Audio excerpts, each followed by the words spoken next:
బడ్జెట్పై senior నాయకులు వి హనుమంతరావు. తర్వాత రేవంత్ రెడ్డి గారు 2-3 సార్లు ప్రధానమంత్రిని మంత్రులను కలిసి మూసీ రివర్ ప్రక్షాళన కానీ అదేవిధంగా తెలంగాణ జిల్లాలలో వెనుకబడిన జిల్లాలకు న్యాయం జరగాలని చెప్పినా ఆఖరకు మా పరిస్థితి ఏమవుతుంది, తెలంగాణ అనే పేరు కూడా ఉచ్చరించడం లేదు. అంటే నరేంద్ర మోడీ ఎంత కక్ష సాధింపు జరుగుతుందో దీంతో అర్థమైంది. ఆయన కుర్చీ గురించి రాహుల్ గాంధీ కరెక్ట్ చెప్పాడు. కుర్చీ బచావ్ బడ్జెట్. ఎవరైతే బీహార్ ఆంధ్రలో వాళ్ళు సపోర్ట్ చేసినటువంటి ప్రభుత్వానికి వారు ఇచ్చినటువంటి అన్ని విధాల అమరావతి కావచ్చు, పోలవరం కావచ్చు, అన్ని కూడా వారికి చేయడం. అదేవిధంగా గతంలో ఆంధ్రలో స్పెషల్ స్టేటస్ అన్నారు, అది ఇవ్వలేదు. కాబట్టి అన్ని తరాల చంద్రబాబు ఏ జరిగిందో అవి చేశారు. అదేవిధంగా నితీష్ ఏం చెప్పాడో చేశారు. ఇది ప్రజల బడ్జెట్ కాదు. अपना विकास सबके साथ रहना, सबका विकास सबके साथ रहना. ఇది सबका विकास కాదు, अपना विकास అయిపోయింది. अपने కుర్చీ के वास्ते తన కుర్చీ గురించి ఆ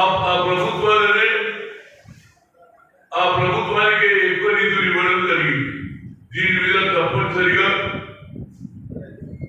పార్లమెంట్ లో మనకు 240 మాకు 90 సీట్లు వచ్చినా ఇండియా అలయన్స్ కు 240 వచ్చినాయి.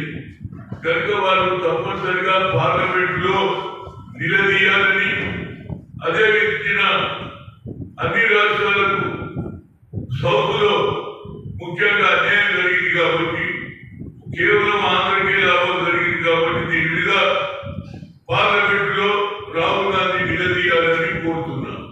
ఇది పేదవాళ్ళ గురించి బడ్జెట్ కాదు, ఏదో కడుపు తుడుపుగా బడ్జెట్ అయింది. అందులో తెలంగాణకు తీరని అన్యాయం జరిగింది. ఇది కుర్చీ బచావ్ బడ్జెట్ అని చెప్తున్నా. దీని మీద పార్లమెంట్ లో ఇంకా 12 వరకు జరుగుతుంది. కాబట్టి ఈ పార్లమెంట్ లో ఎప్పటి వరకు అయితే నరేంద్ర మోడీ తప్పనిసరిగా దిగి రావాలి, పార్లమెంట్ లో నిలదీయాలి. అప్పుడే ఈ ప్రభుత్వానికి కన్ను తెరవడం జరుగుతుందని ఒక మాజీ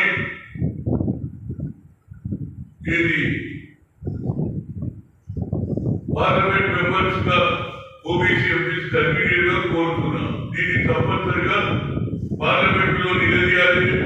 మనకు 240 మెజార్టీ ఉంది కాబట్టి అప్పుడే ప్రభుత్వం దిగి వస్తుందనేది నా ఉద్దేశం. అది పోతే నేను గత యువజన కాంగ్రెస్ నుంచి, పిసిసి నుంచి ఎక్కడ అన్యాయం జరిగితే అక్కడికి వెళ్ళడం నా ఆనవాయి.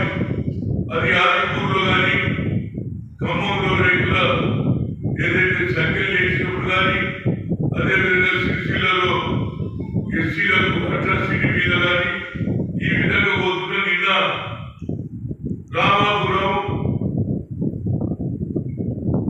గరిగూడెం, సూర్యాపేటలో ఏదైతే ఫిగర్ వెంకయ్య గారి జెండా తయారు చేయడం గరిగూడెంలోనే జరిగింది.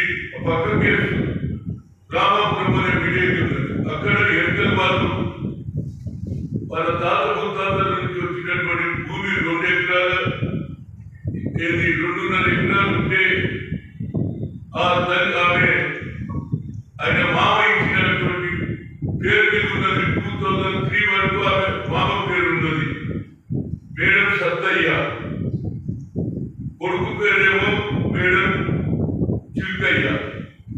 వాళ్ళ ఇంటికి పోయినా, అదేవిధంగా ఎంఆర్ఓ ఆఫీస్కి కలిసిన ఇదే పని అన్యాయము. 2003 వరకు పట్టా కాగితాలు ఉన్నాయి. ఆ భూమి ఎవరితో ఉన్నది, వాళ్ళ దగ్గర సర్వే నెంబర్తో సహా పాస్బుక్లు ఇచ్చారు. కానీ ఆ తర్వాత పుట్ట తిప్పుల వల్ల ఇతర గ్రామాలకు వెళ్ళింది. 5-10 ఏళ్ళు బయట ఉంటే పక్కకు ఉన్నటువంటి భూమి వాళ్ళు దాన్ని కబ్జా చేయడం, దాన్ని మీద వాళ్ళ పేరు రాయడం జరిగింది.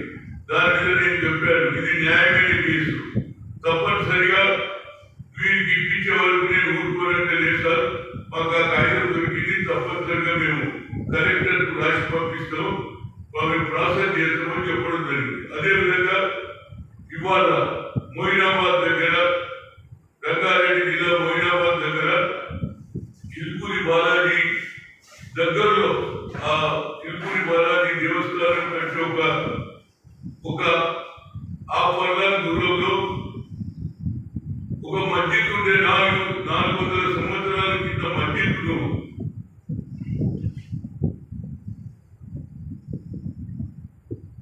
కిరణ్ రెడ్డి అనే ఎవరైతే వెంచర్ చేస్తున్నాడో 14 ఎకరాల భూమి ఆయన వెంచర్ చేస్తున్నా, అందులో మస్జిద్ కూడా ఉండే. ఆ మస్జిద్ను రాతో కూలగొట్టేశారు. దానిని ఇలా పోలీసు అంతా చేస్తుంది. నా ఉద్దేశంలో ఇలా కొత్త లా వచ్చింది, 3 లాస్ ఇంప్లిమెంట్ చేస్తామని రవి గుప్తా గారు, బీజేపీ గారు, అది రావడంతో ఇది ఇంప్లిమెంట్ అన్నారు. ఇప్పటి వరకు ఆ కేసు ఏమైంది అనేది నా ఉద్దేశం పట్టుకోవడం కాదు, ఎవరైతే కూలగొట్టిండో కేసు నడవాలి, కూలగొట్టినోడే మస్జిద్ కట్టాలి, అప్పుడే న్యాయం జరుగుతుంది. ఏదో ఒక్కోడు వాళ్ళు కాదు, అట్లయితే ప్రతి ఒక్కడు కూలగొడతాడు, మనం మేము కట్టించుకుంటామంటారు. కనుక దాని మీద ఆ మస్జిద్ను కిరణ్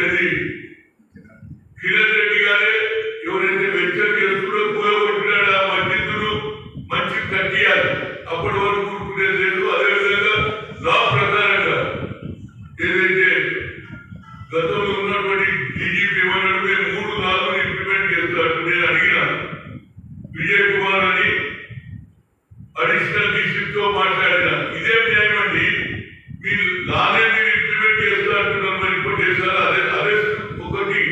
రెండోది ఏమిటంటే ఈ గుళ్ళ, మస్జిద్ల, చర్చిల, గురుద్వారాలో ఏ భూమిని కూడా, ఏ గుడిని కానీ, మస్జిద్ని కానీ, అదేవిధంగా చర్చిని కానీ, అదేవిధంగా గురుద్వారా